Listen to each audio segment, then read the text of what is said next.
ત્યારે વિરોધ કર્યો।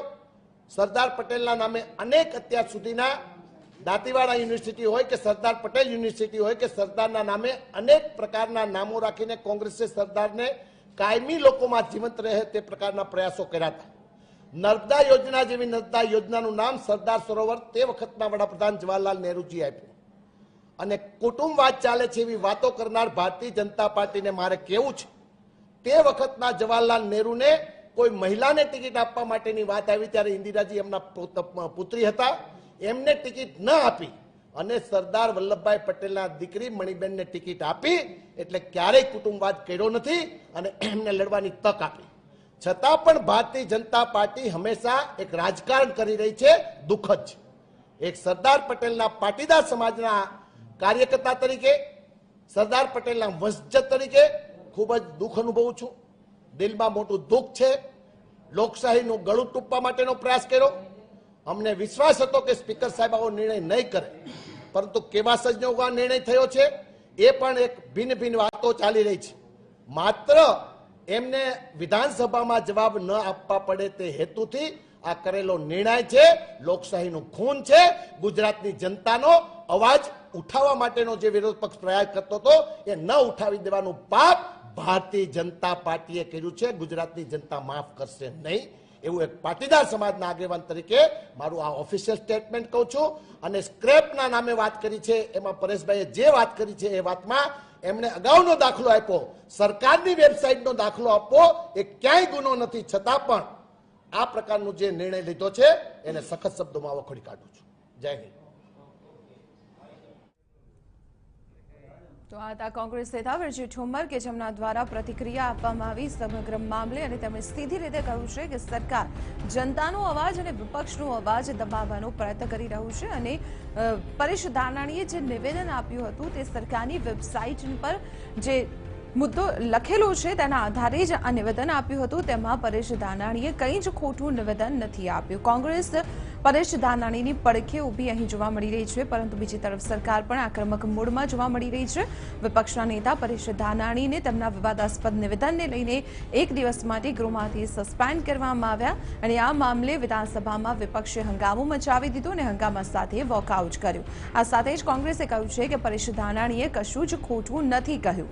પરેશ ધાનાણીએ જે કહ્યું છે તે સ્ટેચ્યુ ઓફ યુનિટીની વેબસાઇટ પર વિક્રમ માડમ હવે શું કહી રહ્યા છે, આવો સાંભળીએ। શ્રદ્ધાંજલિ માટે બાકીના 4 દિવસમાંથી આજે જેને ઇસ્યુ ન કહી શકાય એવો ઇસ્યુ બનાવીને ભારતીય જનતા પાર્ટીએ વિરોધ પક્ષનો મોરલ તોડવા માટે પરેશભાઈ ધાનાણીને જે સસ્પેન્ડ કરવામાં આવ્યા છે, જ્યારે ગુજરાતની અંદર દુષ્કાળ ચાલી રહ્યો છે, દુષ્કાળના એટલા બધા પ્રશ્નો, એટલી પરિસ્થિતિ અને એની જ્યારે ચર્ચા કરવાની વાત હોય ત્યારે સરકાર જે ટ્રેઝરી બેન્ચની જવાબદારી હોય છે કે સરકાર ચલાવી, એને બદલે મને તો નવાઈ લાગે છે કે ટ્રેઝરી બેન્ચ ઉપરથી એમના દંડક જાહેરની અંદર એવી ધમકી આપે કે જો પરેશભાઈ માફી નહીં માગે તો અમે ગ્રહ ચાલવા નહીં દઈ।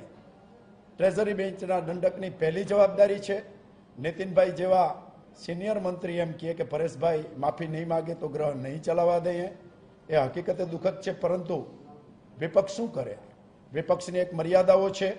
સત્તાના જોરે જે નિર્ણય લેવાનો છે એ હકીકતે દુઃખદ છે। ભૂતકાળની અંદર ઘણા એવા બનાવ બન્યા છે અને અત્યારે પણ બને છે।